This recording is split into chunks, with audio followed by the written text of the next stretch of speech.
Hello friends, स्वागत है आप सभी का पसंद यूट्यूब चैनल राय एजुकेशन में। शिक्षा विभाग अपडेट में बहुत ही महत्वपूर्ण अपडेटों पर चर्चा करेंगे, क्योंकि कल देर शाम से ही ढेर सारी अपडेट आप लोगों को देखने को और सुनने को मिल रही होंगी। वह उन्नतराज शिक्षक भर्ती में एक अंक जो है उत्तर कुंजी में सिर्फ याचियों को मिला है, और ऐसे याची जो अगर मेरिट में आ जाते हैं तो उनको नियुक्ति देने का जो है बात कही गई है। और उम्मीद है कि जो साथी इतने दिनों से इसके लिए लगे हुए थे उनके लिए कहीं ना कहीं बेहद खुशी वाली खबर है। अन्य जो खबर है वो महत्वपूर्ण है उनके लिए भी, जो किसी भी कारणवश यहाँ पर चयनित नहीं हो पाए हैं उनके लिए बहुत अपडेट अच्छी है कि 1.25 लाख शिक्षकों के पद खाली हैं विभाग में, और दिसंबर में भरे जाएंगे 51,000 शिक्षकों के पद। ये बहुत ही महत्वपूर्ण अपडेट है। प्रमोशन की तैयारी शुरू हो चुकी है, आदेश जारी भी हो चुका है। कहाँ से आदेश जारी हुआ है और आदेश में क्या क्या चीज़ें प्रमुख बातें वो भी जानेंगे। सचिव माध्यमिक शिक्षा रिकॉर्ड के साथ तलब किए गए हैं, और क्या है कोर्ट रूम में क्यों सुनवाई हुई है इस पर बातचीत करेंगे। तो चलिए बिना किसी तरह की वीडियो शुरू करते हैं।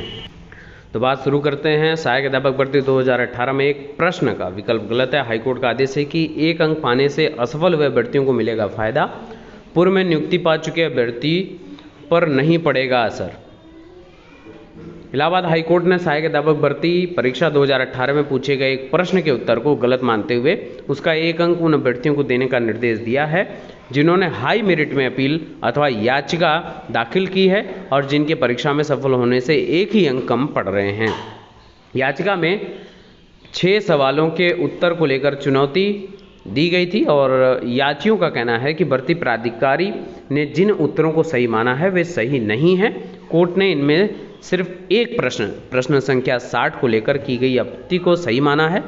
प्रश्न संख्या 60 में विकल्प के रूप में दिए गए लेखक का नाम गलत होने के कारण कोर्ट ने इस प्रश्न का 1 अंक समिति अभ्यर्थियों को देने का निर्देश दिया है। जो सबसे महत्वपूर्ण बात है वो ये है कि कोर्ट ने कहा है कि यदि 1 अंक पाने के बाद अभ्यर्थी मेरिट में आ जाता है तो उसे नियुक्ति दी जाए। ये बहुत ही इंपॉर्टेंट बात है ये लाइन, कि 1 अंक पाने वाला मेरिट में अगर आ जाता है तो उसको नियुक्ति दी जाए। अब ये 1 अंक किसके लिए है? क्या सभी के लिए? 69,000 भर्ती में जो 1,36,000 लोग पास हुए हैं उनके अलावा जो 1 अंक से रुके हुए हैं, जो मेरिटोरियस कैंडिडेट हैं और जिनके 1 अंक प्राप्त करने के बाद उनको नियुक्ति के अधिकारी हो जाते हैं उनके लिए।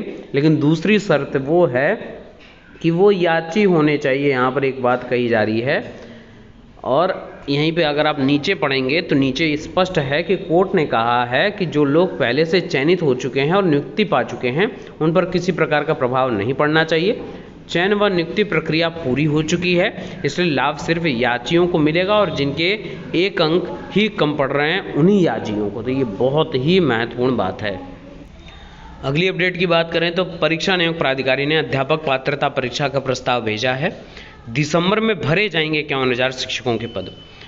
28 नवंबर का अध्यापक पात्रता परीक्षा कराने का प्रस्ताव भेजा। ये सबसे महत्वपूर्ण बात है। विधानसभा चुनाव से पहले प्रदेश सरकार बेसिक शिक्षा परिषद के स्कूलों के लिए शिक्षक भर्ती की प्रक्रिया दिसंबर में शुरू कर सकती है। परीक्षा नियामक प्राधिकारी ने 28 नवंबर को अध्यापक पात्रता परीक्षा यानी कि जो यूपीटीटी है उसका प्रस्ताव भेजा है। हालांकि अभी तक रिक्त पदों की संख्या तय नहीं है, और कमेटी जो 3 सदस्यीय कमेटी निर्धारित की गई थी मुख्यमंत्री के आदेश पर, उसका अभी भी प्रस्ताव और उसके द्वारा जो रिजल्ट है number of seats vacant seat का वो अभी तक आया नहीं है हाल फिलहाल में।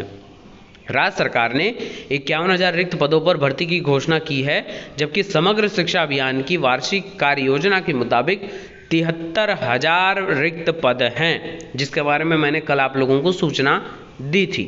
राजस्व परिषद के चेयरमैन की अध्यक्षता में बनी कमेटी की रिपोर्ट आने के बाद ही रिक्त पदों की अंतिम संख्या तय होगी। प्रदेश सरकार ने सुप्रीम कोर्ट में 51,112 पद को रिक्त हलफनामा दायर किया था, और सरकार ने ट्वीट कर भी भर्ती का भी ऐलान किया था। वहीं इसी वर्ष जून में हुई पीएबी की बैठक में परिषदीय स्कूल में 73,711 पद रिक्त होने की जानकारी केंद्र सरकार को दी गई है। तो उम्मीद है कि अगले हफ्ते ऐलान संभव हो जाएगा, और कमेटी अगले हफ्ते रिपोर्ट सौंप सकती है, और इसके बाद ही रिक्त पदों की संख्या तय करके नई शिक्षक भर्ती का ऐलान होगा। इसकी प्रक्रिया सरकार दिसंबर में शुरू कर सकती है। भले ही शिक्षक भर्ती की लिखित परीक्षा का आयोजन या फिर इसका रिजल्ट नई सरकार आने के बाद घोषित हो, क्योंकि इस बीच चुनावी अधिसूचना जारी होने की भी प्रबल संभावना बनी हुई है। दूसरी अपडेट भी इसी से रिलेटेड है कि बेसिक शिक्षा में अध्यापकों के 1.25 लाख पद खाली हैं। शिक्षक छात्र औसत का पुनः निर्धारण को भी कहा। केंद्र ने खाली पदों को भरने के निर्देश भी दिए हैं। 73,711 पद सहायक अध्यापकों के खाली हैं और 52,317 पद प्रधान अध्यापकों के खाली हैं। और कस्तूरबा गांधी बालिका विद्यालय जिसको आप KGBP बोलते हैं, उसमें 2715 पद भी हैं टोटल, और जिसमें से जो अध्यापकों के पद अगर कहूँ मैं, कस्तूरबा गांधी बालिका विद्यालय में अध्यापिकाएं रहती हैं मुख्य तौर पर, तो टोटल स्वीकृत पद तो 11,041 हैं, लेकिन इसमें से 2715 पद अभी भी खाली हैं। तो कहीं ना कहीं आने वाले समय में बड़ी संख्या आपको देखने को मिल सकती है, जिसमें बड़े संख्याओं में शिक्षकों के पद रिक्त हैं और वहाँ पर आपकी नियुक्ति प्रक्रिया प्रारंभ होगी। दूसरी इम्पॉर्टेंट अपडेट है शिक्षक मित्रों के लिए, शिक्षक साथियों के लिए, कि कार्यालय बेसिक शिक्षा अधिकारी जौनपुर की तरफ से आदेश जारी किया गया है समस्त खंड शिक्षा अधिकारियों को। ये बहुत ही इम्पोर्टेंट बात है प्रमोशन को लेकर। अभी तक प्रमोशन को लेकर, पदोन्नति को लेकर कोर्ट रूम में सुनवाइयाँ होती रही हैं और अगली सुनवाई भी अभी प्रस्तावित है। उसी के बीच में समस्त खंड शिक्षा अधिकारियों को जौनपुर के BSA साहब के द्वारा आदेश निर्गत किया गया है कि अवगत कराना है कि बेसिक शिक्षा परिषद के अधीन संचालित परिषदीय प्राथमिक और उच्च प्राथमिक विद्यालयों में कार्यरत शिक्षकों की पदोन्नति शासन विभाग के निर्देश के क्रम में भविष्य में संपादित की जाएगी। उक्त को दृष्टिगत रखते हुए आपको निर्देशित किया जाता है कि अपने अपने विकास क्षेत्र के अंतर्गत कार्यरत शिक्षकों की वरिष्ठता सूची एक्सेल सीट यानी टाइम न्यू रोमन फ्रंट पे उनकी मौलिक प्रथम नियुक्ति तिथि के आधार पर तैयार कर संरक्षित कर लें, जिससे उच्चाधिकारी द्वारा प्राप्त आदेश के क्रम में कार्रवाई संपादित करने में विलंब की स्थिति उत्पन्न बिल्कुल भी न हो। और ये कल आदेश जारी किया गया है। आप लोगों के लिए अच्छी खबर है यहाँ पर। तो प्रमोशन को लेकर सुगबुगाहट चल रही है और उम्मीद है कि बहुत जल्द इस पर कार्य होने वाला है। इसी वजह से बेसिक शिक्षा अधिकारी की तरफ से ये आदेश जारी किया गया है। तो जितने भी वरिष्ठता सूची के आधार पर यहाँ पर कार्य होगा और उम्मीद है कि प्रमोशन का लाभ जल्दी, अगर 1 साल प्रोबेशन पीरियड कंप्लीट हो जाता है तो नवनियुक्त अध्यापकों के लिए भी कहीं ना कहीं एक अच्छी खबर भी देखने को मिल सकती है। दूसरी अपडेट की बात करें तो LT ग्रेड में नियुक्ति के इंतजार में हो रहे हैं ओवर एज। LT ग्रेड कला विषय के तमाम चयनित अभ्यर्थी 2 साल से नियुक्ति का इंतजार कर रहे हैं और इन अभ्यर्थियों की शैक्षिक अर्हता को लेकर विवाद था, जिस पर आयोग ने UGC एवं NCT से दिशा निर्देश मांगे थे। UGC और NCT ने इन अभ्यर्थियों के पक्ष में स्थिति स्पष्ट करते हुए कहा था कि BAF BVA की डिग्री को BEd के समकक्ष माना जाता है और इसके अभ्यर्थी सहायक अध्यापक कला विषय के लिए योग्य माने जाते हैं। इसके बावजूद चयनितों को नियुक्ति नहीं मिल रही है और वे ओवर एज हो रहे हैं और इसी को लेकर लगातार अभ्यर्थियों का धरना प्रदर्शन और मांग लगातार जारी है।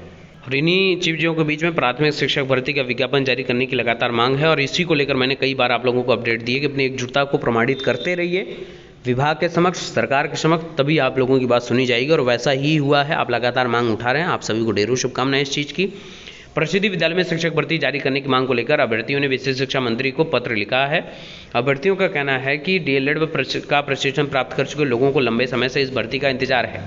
5 लाख अभ्यर्थी DLED कर भर्ती का इंतजार कर रहे हैं। इन्हें TGT BEO आदि भर्तियों में शामिल नहीं किया जाता है। ऐसे में प्राथमिक स्कूलों में शिक्षक भर्ती का विज्ञापन नहीं निकलने से अभ्यर्थियों का रुझान DLED की ओर से कम हुआ है। DLED प्रशिक्षण प्राप्त करने वाले अभ्यर्थियों की संख्या लगातार गिर रही है। क्यों? क्योंकि जब BEd ही प्रत्येक जगह पर एक डिग्री कोर्स एलिजिबल है तो अन्य डिप्लोमा कोर्सेज फिर संचालित क्यों हो रहे हैं? ये प्रश्न आज नहीं वरन हमेशा से उठता आया है। तो इस पर कहीं ना कहीं सबको ध्यान देना चाहिए और जो इक्विवेलेंट हो, हर जगह वैलिड हो, उस कोर्स को चलाया जाए ताकि प्रत्येक अभ्यर्थियों को उसका लाभ मिल सके हर क्षेत्र में। और अगली अपडेट है कि सचिव माध्यमिक शिक्षा सेवा चयन बोर्ड रिकॉर्ड के साथ तलब किए गए हैं। चयनित सहायक अध्यापक को नियुक्ति देने के आदेश पालन न करने और अदालत में कोई जवाब भी दाखिल न करने पर इलाहाबाद हाई कोर्ट ने सचिव माध्यमिक शिक्षा सेवा चयन बोर्ड को पत्रावली के साथ 27 दिसंबर को हाजिर होने का निर्देश दिया है। कोर्ट ने कहा कि 1 माह बीत गया, सचिव की तरफ से न जवाब दिया गया और न ही अपने वकील को कोई जानकारी दी गई। यह आदेश न्यायमूर्ति सुनीत कुमार ने संजय कुमार की याचिका पर दिया। याचिका अधिवक्ता का कहना था कि बोर्ड ने 2013 की भर्ती में संस्कृत अध्यापक के 442 बालक 30 बालिका के पद विज्ञापित किए। 369 बालक पदों के परिणाम घोषित हुए, पैनल जारी नहीं किया गया तो कोर्ट ने जारी करने का निर्देश दिया है। अब उम्मीद है कि इस पर भी कुछ जवाब जरूर मिलेगा। बाकी के लेटेस्ट अपडेट के लिए बने रहिए। Best of luck, thank you so much.